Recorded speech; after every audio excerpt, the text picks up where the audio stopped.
ఈ మొత్తం ప్రక్రియలో నయా పైసా కూడా రాష్ట్ర ప్రభుత్వం ఉండదు. ఇన్ఫాక్ట్ రాష్ట్ర ప్రభుత్వం ఒక బ్రోకరేజ్ ఫర్మ్ గా ప్రొక్యూర్మెంట్ చేసి ఎఫ్సీఐకి అప్పచెప్పినందుకు వాళ్ళకి కమిషన్ కూడా ఇస్తుంది కేంద్ర ప్రభుత్వం. ఇందూరు పార్లమెంటు నియోజకవర్గ రైతాంగానికి, నాకు ఎందుకంటే నేను పార్లమెంట్ సభ్యుడిని, నా పార్లమెంట్ రైతాంగానికి తెలవాలి. తెలంగాణలో నాకు మోటా గుర్తున్నంత వరకు 2014-15 భారతీయ జనతా పార్టీ ప్రభుత్వం కేంద్రంలో వచ్చినాక ఆ సమయంలో తెలంగాణ నుంచి 14 లక్షల మెట్రిక్ టన్నుల ధాన్యం కొనుగోలు చేస్తుండే ఎఫ్సీఐ. అది 2021 వచ్చేసరికి 93 లక్షల మెట్రిక్ టన్నులకు పెంచిండ్రు. దీంట్లో ప్రతి ధాన్యపు గింజ కేంద్రమే కొంటది. ఆనాడు కేసీఆర్ మేము కొంటున్నాము అని గదముకేసుకొని ఆ ఫోటో పెడతాడు, మోడీ ఫోటో పెట్టాడు. ఇవాళ మన పోలీస్ పటేల్ రేవంత్ రెడ్డి, మా ముత్తాత పోలీస్ పటేల్, మా తాత పోలీస్ పటేల్, మా నాయన పోలీస్ పటేల్, నేను కేసీఆర్ కి గులాం పటేల్. ఈయన కూడా పెడతలేడు. అయినా మాకు అవన్నీ అనికిమాల రాజకీయాలు మేము చేయం.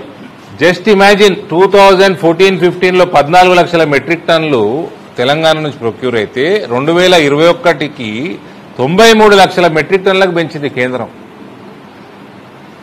ఇంకోటి, రాష్ట్ర ప్రభుత్వము ఎంతైనా కొనుగోలు చేసి వాళ్ళు వ్యాపారం చేయొచ్చు, వాళ్ళు ఎక్స్పోర్ట్ చేయొచ్చు, ప్రైవేట్ వాళ్ళకి అమ్ముకోవచ్చు. కేంద్ర ప్రభుత్వము ఎఫ్సీఐ అది చేయజాలదు. దేశంలో ఉన్న ఆహార భద్రత కార్యక్రమం కానీ ఇటువంటి కార్యక్రమాలకి దేశంలో ఎంతైతే కన్జ్యూమ్ అవుతుందో అంతవరకే వాళ్ళు కొంటారు. వాళ్ళు దాని తర్వాత కొన్నది మళ్ళీ సముద్రం పాలు కావాల్సిందే, అది పాడైపోతుంది. అయినా కూడా మ్యాక్సిమం స్ట్రెచ్ చేసి తెలంగాణలో బీజేపీ ప్రభుత్వం లేకున్నా 14 లక్షల మెట్రిక్ టన్నుల నుంచి 1 కోటి మెట్రిక్ టన్నుల పైన మోదీ సర్కారు ప్రొక్యూర్మెంట్ పెంచింది పోయిన కొన్ని సంవత్సరాలుగా. ఇంత చేసినా కూడా ఇక్కడ ఇయ్యలటి వరకు కమిషన్లు ఇచ్చినా కూడా గన్నీ బ్యాగ్ పైసలు, లేబర్ పైసలు కూడా కేంద్రమే ఇస్తుంది. ఇవన్నీ ఇచ్చినా కూడా కనీస సౌకర్యాలు ఏర్పాటు చేయలేని దుస్థితి టీఆర్ఎస్ కానీ కాంగ్రెస్ కానీ ఇవాళ ఉందంటే, నేను మొన్న నేను వచ్చినప్పుడు లాస్ట్ వీక్ ఆర్మూర్ నియోజకవర్గంలో పలకరింపుకు పోతుంటే వస్తుంటే మొత్తం వడ్లన్నీ మొక్కలు అంతా రోడ్ల మీదనే ఉన్నాయి. సాయంత్రానికి వర్షం మొదలైంది. తుఫాను 3 రోజులు 4 రోజులు కంటిన్యూస్ వర్షం. దానేమంతా పోయిన నెల వచ్చిన అకాల వర్షాలకి, అతి వర్షాలకి నిజామాబాద్ రూరల్, ఇటు మన బోధను బ్యాక్ వాటర్ మొత్తం బోధన్ ముంచేసింది. ఎస్ఆర్ఎస్పీ బ్యాక్ వాటర్, ఇటు జాన్కంపేటు, జక్రాన్పల్లి, సిరికొండ, ఆర్మూర్, బాల్కొండలో కూడా కొద్ది ప్రాంతము రోడ్లు దిగినాయి, కట్టలు దిగినాయి, బ్రిడ్జిలు కొట్టుకుపోయినాయి, మట్టి కొట్టుకొచ్చింది, పొలాలు మునిగిపోయినాయి, ఇసుకల పంటలు నాశనమైనాయి. ఏమన్నా రూపాయి ఇచ్చిండ్రా అంటే అది లేదు. ఇప్పుడు కొనుగోలు చేస్తారా అంటే లేదు. పోయిన యాసంగి పంటకి బోనస్ ఇచ్చిండ్రా అంటే టైంపాసు. మళ్ళా ఇదే ప్రభుత్వం మేము ప్రభుత్వంలోకి వచ్చినాక ఫసల్ బీమా యోజన అమలు చేస్తాము, మా పోర్షన్ కూడా మేమే కడతాము, రైతులది కూడా వాటా మేమే కడతాము ఇన్స్టాల్మెంట్. అవతలోడు ఫసల్ బీమా నాశనం చేసిపోయాడు. ఈడొచ్చేటప్పుడు మేము తీసుకొస్తాము, రైతులది కూడా మేమే కడతామన్నాడు. పోయినసారి రైతులు కట్టినా కూడా కేసీఆర్ ప్రభుత్వం వాళ్ళ వాటా కట్టలే, అట్లా రాలే ఫసల్ బీమా. ఇప్పుడు ఇట్లొస్తలేదు. వీళ్ళు మళ్ళీ ఏమన్నా నష్టపరిహారం ఇస్తారంటే అది ఇయ్యరు. ఇన్సూరెన్స్ చేపియారు, కేంద్రం పైసలు ఇస్తున్నా చేపియారు. ఇలా వాటా ఇయ్యక రైతులు ఇస్తున్నా, కేంద్ర ప్రభుత్వం ఇస్తున్నా వీళ్ళు ఇయ్యరు. ఆ పోయినోడు ఇయ్యలేదు, ఇప్పుడు ఉన్నోడు ఇయ్యలేదు. ఇట్లా రైతులది ప్రతి సంవత్సరం వాళ్ళ జీవితం గోసపుట్టుబడి అవుతున్నది. నేను ఇది వరకు గత 3-4 సంవత్సరాల నుంచి ప్రెస్ మీట్లలో ప్యాడీ ప్రొక్యూర్మెంట్ వచ్చినప్పుడు కేంద్రము 2021-22 ప్రాంతం నుంచి మొదలుపెట్టింది. ధాన్యము మేము అమ్ముకోలేము, మాకు పర్మిట్ చేయదు విధానము. మేము దేశంలో ప్రజలకి ఎంతవరకు మేము సరఫరా చేయాలో అంతవరకే ప్రొక్యూర్ చేస్తాము.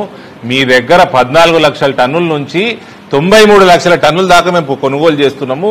రానున్న కాలంలో ఇంకా పెరిగితే మీరు ఎథనాల్ ప్లాంట్లు పెట్టుకోండి, రైస్ బ్రాన్ ఇండస్ట్రీ పెట్టుకోండి, ఇతర ఇండస్ట్రీస్ ఏమైనా పెట్టుకోండి, ఎక్స్పోర్ట్ చేసే ప్రణాళికలు సిద్ధం చేసుకోండి, లేదా పంట మార్పిడికి ఒక అగ్రికల్చర్ పాలసీ చేసుకోండి అని అనేక సలహాలు ఇచ్చింది లిఖితపూర్వకంగా. ఆ గతముక్కోడు దాన్ని బుట్ట దాఖలు చేశాడు.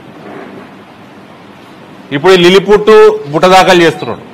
విధానం లేకపోతే, పాలసీ లేకపోతే, అగ్రికల్చర్ పాలసీ లేకపోతే మీరు దేశంలో ఒక విజన్ తోటి ఇక్కడ వ్యవసాయం చేసుకోకపోతే నీకు నాకు తెలిసి గత 3-4 సంవత్సరాల క్రితం వరకు, ఇప్పుడు కూడా నాకు తెస్తుంది, దేశము $11 బిలియన్ పామాయిల్ ఇంపోర్ట్ చేస్తున్నది. $11 బిలియన్ అంటే ఎంత ఉన్నది రాకేష్ భాయ్ డాలర్ రేటు? 90 రూపాయలు అనుకో.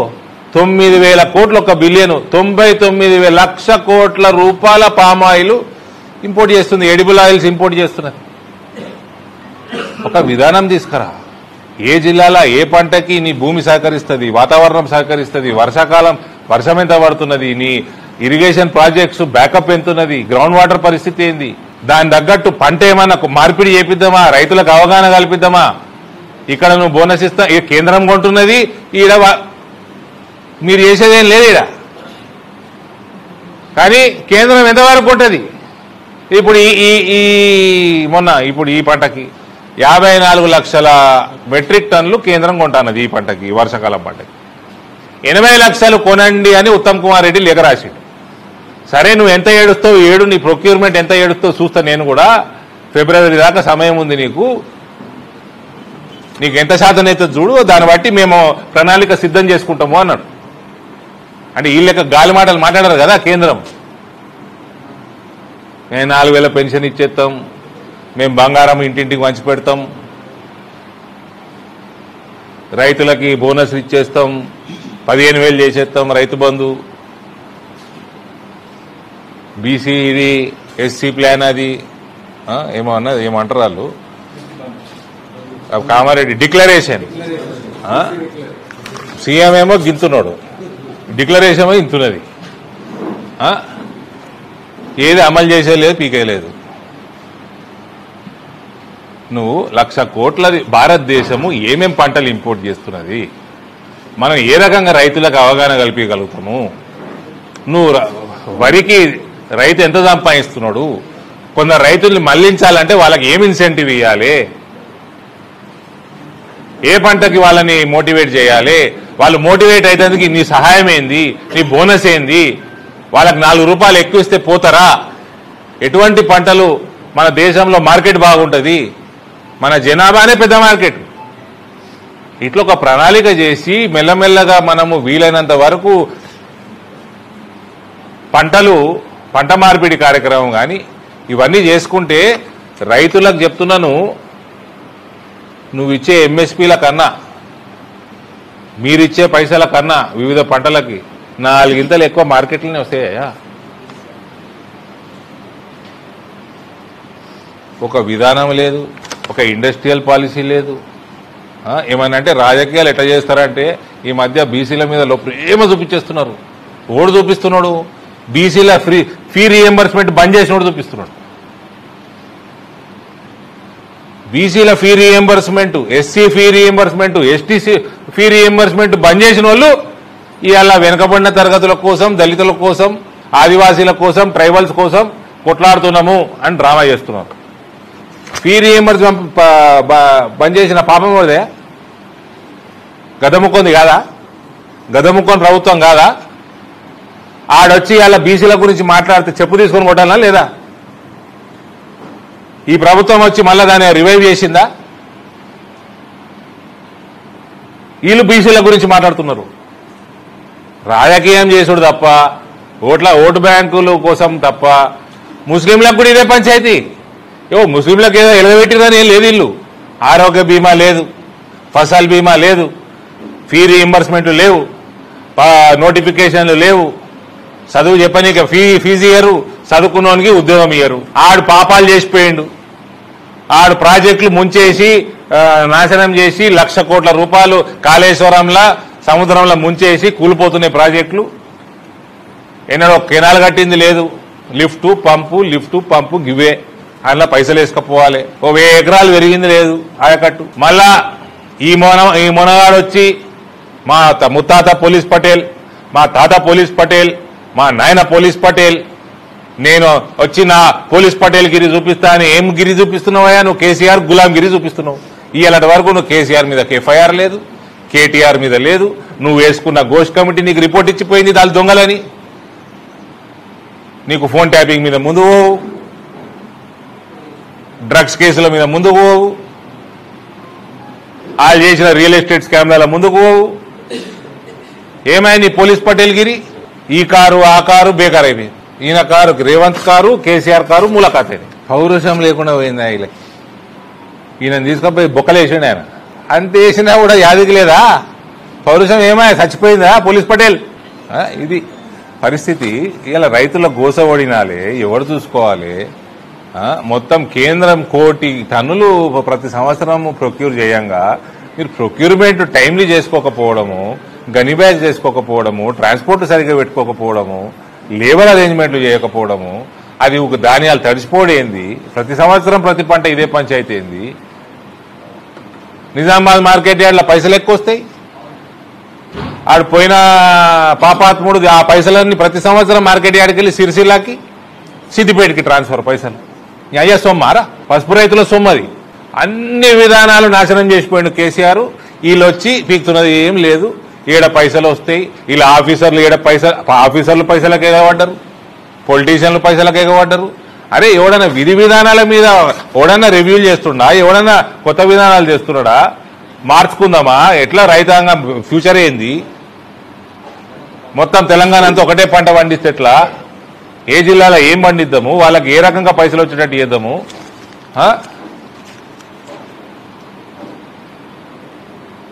దేశం ఎన్ని లక్షల కోట్ల ఇంపోర్ట్ ఏమేం చేస్తున్నది? దానికి తగ్గట్టు ఇండస్ట్రీ తెచ్చి పెడదాము, దానికి తగ్గట్టు రైతులకు ఇన్సెంటివ్ ఇద్దాము, కనెక్ట్ చేద్దాము. ఏం లేదండి. కేసీఆర్ గాని బెదిరియండ్రి, కేటీఆర్ గాని బెదిరియండ్రి. వారమైనాక పైసలు మాట్లాడుకోండి. ఆఫీసర్లని దీని మీదనే పెట్టు, పొలిటీషియన్లు దీని మీదనే పెట్టు, మంత్రులను దీని మీదనే పెట్టు, నువ్వు దాని మీదనే ఉండి. ఇక ఎట్లా బాగుపడతారండి?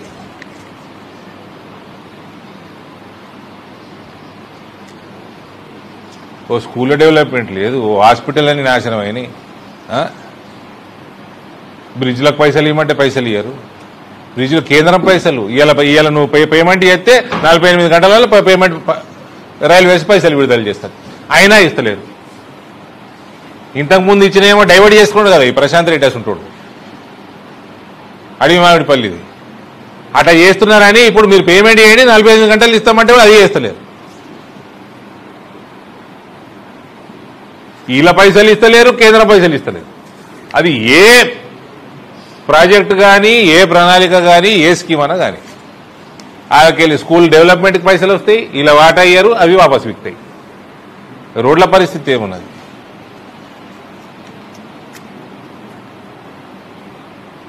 ఏడికి పోయినా అన్న మా రోడ్లు వేపి అంటాడు. ఎంపీ ఫండ్ ఎంత ఉంటుందే? ఎంపీ ల్యాడ్ ఎంత ఉంటుంది? రోడ్లు వేపించారు కదా. కేంద్రం పైసలు వాడుకోవు, నీ వాటా ఇయ్యవు, అవన్నీ వాపసు పోతాయి. టైంకి ఎలక్షన్లు పెట్టవు, దాంట్లో రాజకీయం చేస్తావు, వాళ్ళు ఆపుతారు పైసలు. దేశమంతా ఒక విధానం మీద నడుస్తుంది. నీకోసం ప్రత్యేక పోలీస్ పటేల్ విధానం తేలేం కదా. ఇడ ఇందూరుకెళ్ళి డైరెక్ట్ జూబ్లీస్కి పోయండి. ఈయన ఎందుకంటే మేము గ్రామస్తులము, గ్రామాలంటే ప్రేమ. జూబ్లీ హిల్స్ అంటే సంపన్నుల ఏరియా. అది అక్కడ నాయకులు ఉన్నారు, మా సీనియర్ నాయకులు ఉన్నారు, ఆడ మా ఎంపీ ఉన్నాడు, మా మంత్రి ఉన్నారు, వాళ్ళు చూస్తున్నారు. గోపీనాథ్ గారు ఎన్నడూ చనిపోయినారు? ఏ నెలలో చనిపోయినారు? దాదాపు 6 నెలలు వస్తున్నాయి అంతే కదా. సో 6 నెలల ముందు ఎలక్షన్ వస్తుందని తెలుసు, ప్రణాళిక చేసుకున్నారు. వాళ్ళు క్యాండిడేట్ ఎన్నుకున్నారు, అయిపోయాయి. రేపా లాస్ట్ ఎల్లుండే అయిపోయింది. ఎలక్షన్లు 14th రిజల్ట్. వాళ్ళు చూస్తున్నారు అక్కడ. ఇందూరులో ఉండి జూబ్లీ హిల్స్ మీద ఫోకస్ పోయింది ఒకటేసారి. సో ఫోకస్ అగ్రికల్చర్ మీద లేదు, ఎడ్యుకేషన్ మీద లేదు, హెల్త్ మీద లేదు, బేసిక్ ఇన్ఫ్రాస్ట్రక్చర్ మీద లేదు, ఉద్దేశం లేదు, ఇంప్లిమెంటేషన్ లేదు, ఇంటెంటివ్ లేదు, ఇంప్లిమెంటేషన్ లేదు. ఈ ప్రొక్యూర్మెంట్ కథ కోతలు ఎప్పుడైతే తెలియాలని, కోతలు కాకుండా వారం రోజులు ముందే రెడీ ఉండాలి కదా, స్టార్ట్ కాకంటే ముందు. మార్కెట్ వాల్యూ డెవలప్ చేసుకోవాలి కదా. ఈ కాంగ్రెస్ వాడు మళ్ళా మీకు యాడ్ చేస్తా, కొన్ని సంవత్సరాల క్రితం నూతన వ్యవసాయ విధానాలను తీసుకొచ్చింది కేంద్రం. ఈ కాంగ్రెస్ వాడు దాన్ని కూడా వ్యతిరేకం చేసి వీడు ప్రొక్యూర్ చేయడు. కేంద్రం ఏమన్నా ఎవరైనా తీసుకొచ్చి ప్రొక్యూర్ చేపిస్తా టైంలీ అంటే అది చేయనీయదు. ఈ కాంగ్రెస్ పార్టీ పరిస్థితి ఇది. మళ్ళా ఈ కొడుకులు వీళ్ళు టీఆర్ఎస్ కొడుకులు ఆనాడు నల్ల చట్టాలు. నువ్వేం బీకినావు రబై? నల్ల ముఖం వేసుకొని తిరుగుతుంది ఇప్పుడు.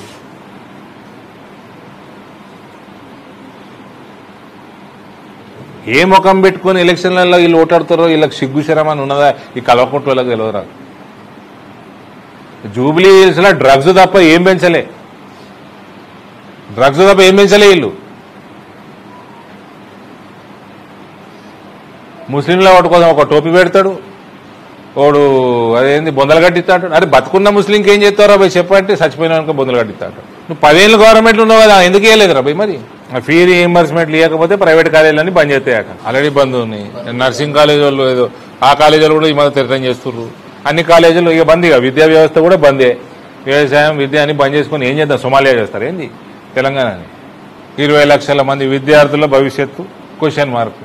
మళ్ళా ఈ సిగ్గులేని వాళ్ళు పోయి జూబ్లీ హిల్స్లో పోయి ఎలక్షన్ అయింది ఓటు అడుగుతాం. ఈ రేవంత్ రెడ్డి ఒక్కడినే టార్గెట్ చేస్తామా? అది కూడా తప్పే. రేవంత్ రెడ్డికి ఇచ్చిపోయిండు షిప్ప మొత్తం. అయ్యా కొడుకు అల్లుడు కోడలు ఆడు ఇంకోడు సంతోషరావు ఆడు ఏమవుతాడేమో వానికన్నా తెలుసు ఆడేమవుతాడో కేసీఆర్.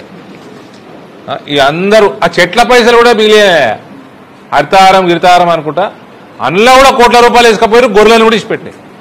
ఈ పోలీస్ పట్టేలు వచ్చేమని చేస్తారంటే బాబాజీ కట్టులు చూపిస్తున్నాడు.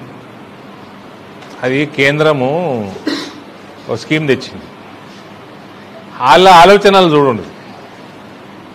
పిల్లల ఈ మధ్య గత కొన్ని సంవత్సరాలుగా పిల్లలు పుడుతుంటే గుండెలో చిల్లులు ఇతర సమస్యలతో పుడుతుంటారు, న్యూట్రిషన్ డెఫిషియన్సీ తోటి పుడుతున్నారు అని కర్నల్స్ బియ్యంలో 1% యాడ్ చేసి ఈ మన రేషన్ షాపులలో ఇచ్చే బియ్యం న్యూట్రిషన్ పెంచే కార్యక్రమం ఆల్ చేస్తే ఆ కర్నల్స్లో కూడా దండ చేస్తారు వీళ్ళు రాష్ట్ర ప్రభుత్వం వాళ్ళు. అందులో కూడా దంద.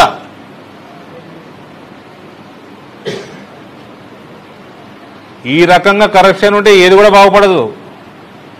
యాడికింది వెనకకే పోతాం. ఆయననేమో పెద్ద మనిషి మోడీ చిన్నపిల్లలు పుడితే గుండెలో చిల్లులతో పుడుతున్నారు అని ఆ రకంగా ఆలోచన చేసి ఆయన ప్రణాళిక చేసుకొని ఓ పాలసీ తీసుకొచ్చి ఆయన తెచ్చి 4 ఏళ్ళు అయిపోయింది. దాంట్లో కూడా బిజినెస్లే చేస్తారు వీళ్ళు. వీడు కేసీఆర్ అంత పాపాత్ముడు, నా భూతో నా భవిష్యత్.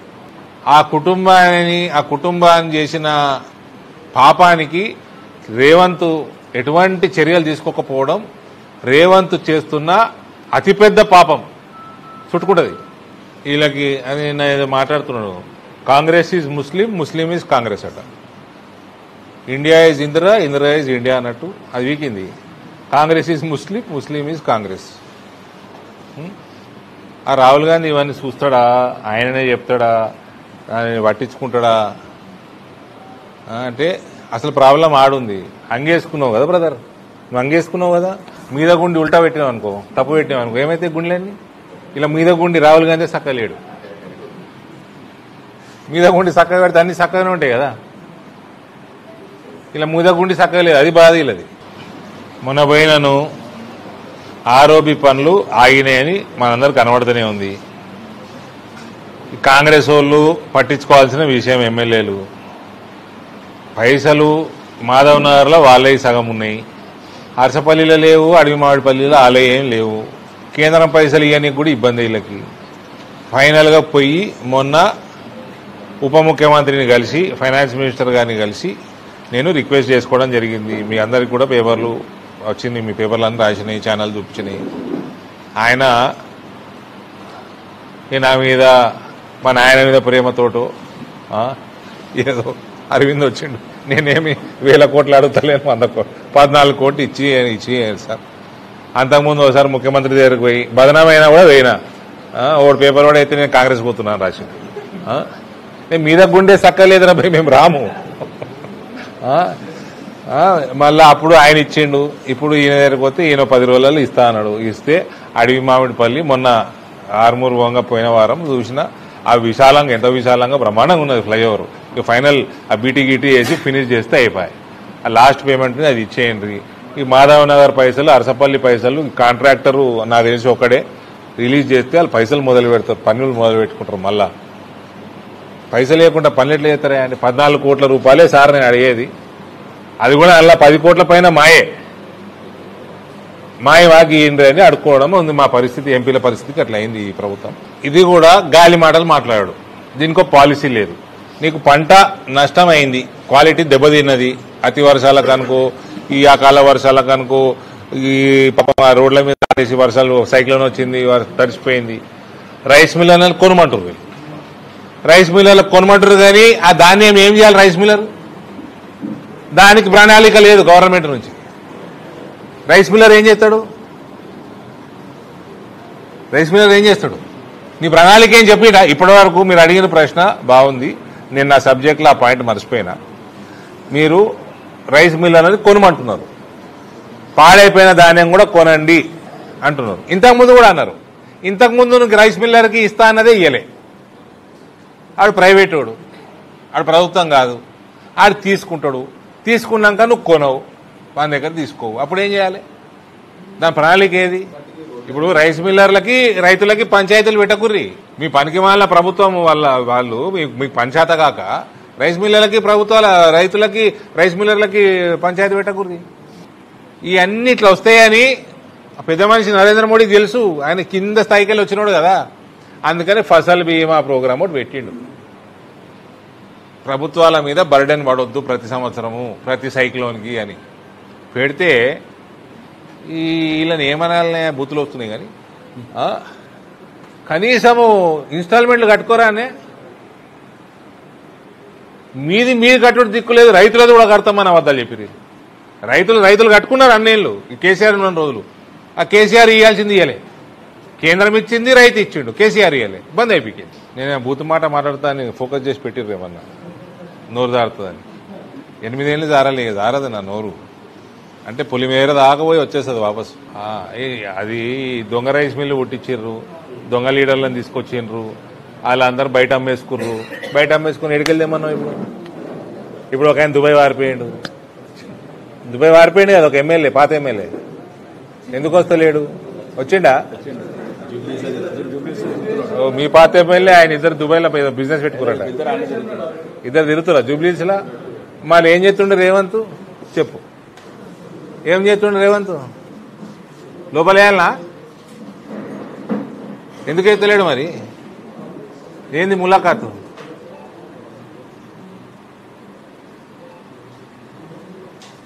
కేసీఆర్ నాశనం చేసినంత వ్యవస్థని, ఇది ప్యాడీయే కాదు ప్రతి వ్యవస్థని కేసీఆర్ నాశనం చేసింది. ఇప్పటప్పట్లో రికవర్ అవ్వడము, అది కూడా ఇటువంటి కాంగ్రెస్ ప్రభుత్వాలలో కావడము నాకు మాత్రం నమ్మకం తక్కువనే.